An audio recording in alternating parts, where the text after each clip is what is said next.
Assalamualaikum warahmatullahi wabarakatuh. Nama saya Rifka Amelia, NPM 20232011000789. Saya ingin menjawab ujian tengah semester mata pelajaran manajemen risiko. Yang pertama, ada banyak jenis resiko yang bisa mempengaruhi sebuah perusahaan atau individu. Yang pertama ada resiko finansial. Resiko ini berkaitan dengan potensi kerugian yang bisa terjadi akibat ketidakstabilan atau perubahan kondisi keuangan. Seperti contohnya nilai tukar mata uang. Misalnya kita mengimpor barang dari luar negeri, itu bisa terkena dampak fluktuasi nilai tukar mata uang. Kalau misalkan mata uang negara asal barang yang diimpor menguat, maka biaya pengembalian barang bisa jadi lebih mahal dan ini bisa memberikan kerugian bagi perusahaan.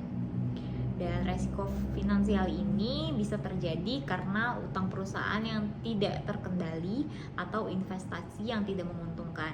Jadi pengelola keuangan yang baik sangat penting untuk mengurangi resiko ini. Selanjutnya ada resiko operasional. Nah, resiko operasional ini adalah resiko yang terjadi akibat kegagalan dalam proses operasional perusahaan, seperti contohnya sistem, prosedur, atau orang yang bekerja di dalam perusahaan tersebut. Contoh sederhananya, misalkan sebuah mesin di pabrik tiba-tiba rusak dan itu akan menghambat produksi. Atau kalau ada kesalahan dalam pengiriman barang kepada pelanggan, juga dapat mempengaruhi keuntungan perusahaan.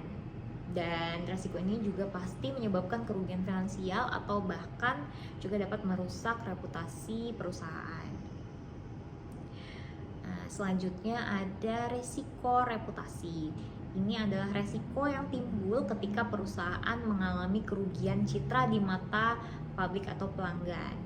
Misalkan sebuah perusahaan yang terkena skandal atau ada produk yang berkualitas buruk, maka bisa beresiko besar kehilangan kepercayaan dari pelanggan. Apalagi sekarang kan kita ada di zaman-zaman yang media sosial, yang dimana berita sangat cepat menyebar kemana-mana, jadi bisa banget berakibat buruk bagi perusahaan.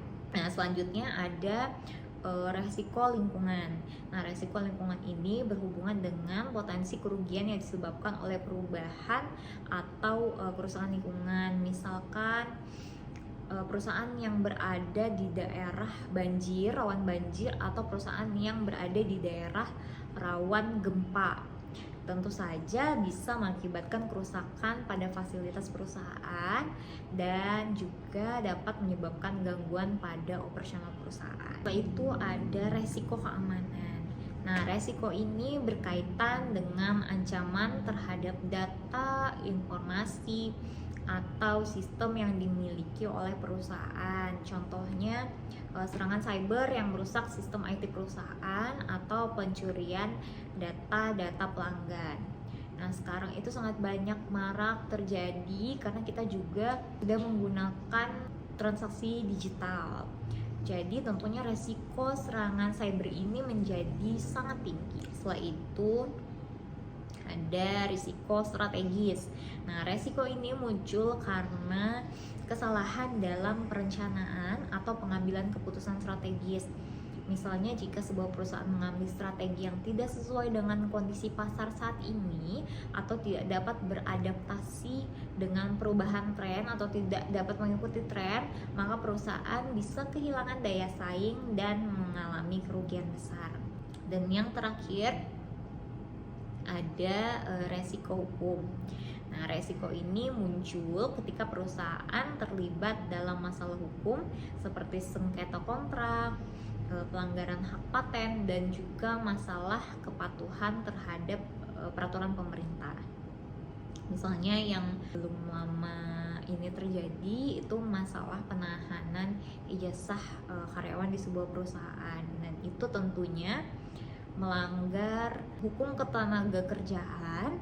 Dampaknya perusahaan tersebut dapat menerima tuntutan atau denda, dan itu juga dapat jadi kerugian yang besar bagi perusahaan.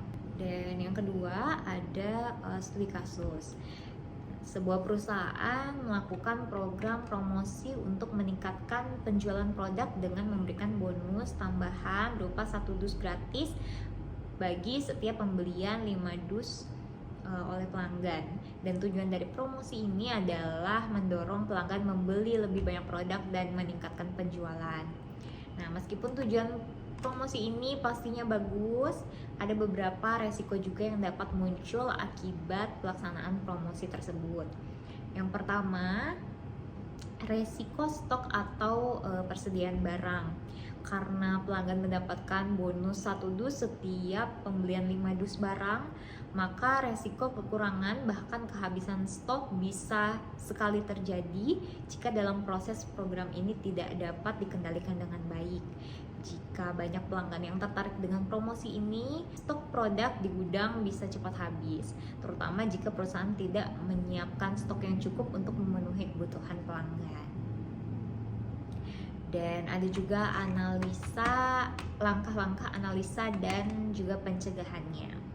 Yang pertama, dengan perencanaan stok yang cermat.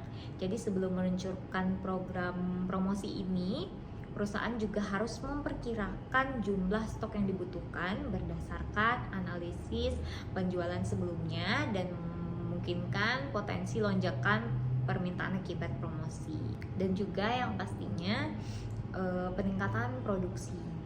Jika memungkinkan, perusahaan bisa meningkatkan produksi produk yang akan dipromosikan untuk mengantisipasi lonjakan permintaan. Dan juga dengan koordinasi dengan pemasok. Jadi apabila produk diproduksi oleh pihak lain, maka perusahaan juga harus berkoordinasi dengan baik dengan pemasok untuk memastikan ketersediaan stok yang cukup selama periode promosi. Dan di sini juga ada resiko reputasi. Jadi jika promosi tidak dikelola dengan baik, misalnya pelanggan merasa bonus yang diberikan tidak sesuai, atau misalkan pengiriman dalam prosesnya terlambat, hal ini juga dapat merusak reputasi perusahaan. Dan resiko ini sangat bisa terjadi akibat komunikasi yang buruk dan kesalahan dalam memenuhi janji bonus yang tentunya bisa menyebabkan kekecewaan pelanggan. Dan jika pelanggan merasa tidak puas dengan promosi, maka bukannya tidak mungkin pelanggan akan mengungkapkannya di media sosial atau forum online yang tentunya bisa merusak citra perusahaan. Selanjutnya, langkah-langkah analisa dan pencegahannya. Yang pertama, layanan pelanggan yang responsif. Jadi perusahaan harusnya menyiapkan admin atau layanan pelanggan yang tentunya responsif untuk menangani keluhan atau pertanyaan pelanggan terkait promosi tersebut. Dan pastikan juga bahwa pelanggan merasa dihargai dan masalah mereka diselesaikan dengan cepat. Setelah itu, melakukan evaluasi setelah promosi. Lakukan evaluasi terhadap feedback pelanggan untuk mengetahui apakah ada masalah yang perlu diperbaiki dalam program promosi berikutnya. Setelah itu ada resiko persaingan. Jika promosi yang dilakukan terlalu besar dan perusahaan pesaing tahu strategi promosi kita, maka pesaing mungkin akan melakukan promosi yang lebih baik atau bahkan menurunkan harga untuk menarik pelanggan. Langkah-langkah analisa dan pencegahannya ini ada analisis pasar bersaing. Jadi perusahaan harus terus memantau pesaing dan tren pasar untuk memahami bagaimana mereka merespon promosi yang dilakukan, dan jangan terlalu fokus pada promosi besar tanpa mempertimbangkan strategi juga. Setelah itu ada inovasi dalam promosi.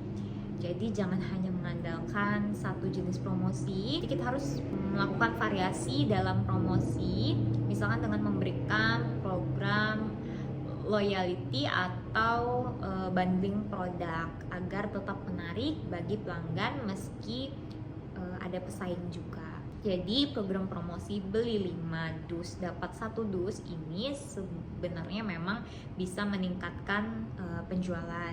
Namun juga dapat membawa resiko-resiko yang perlu diperhatikan. Dengan perencanaan yang matang dan pengawasan yang baik, maka promosi ini bisa memberikan keuntungan tanpa membawa dampak negatif bagi perusahaan. Terima kasih. Assalamualaikum warahmatullahi wabarakatuh.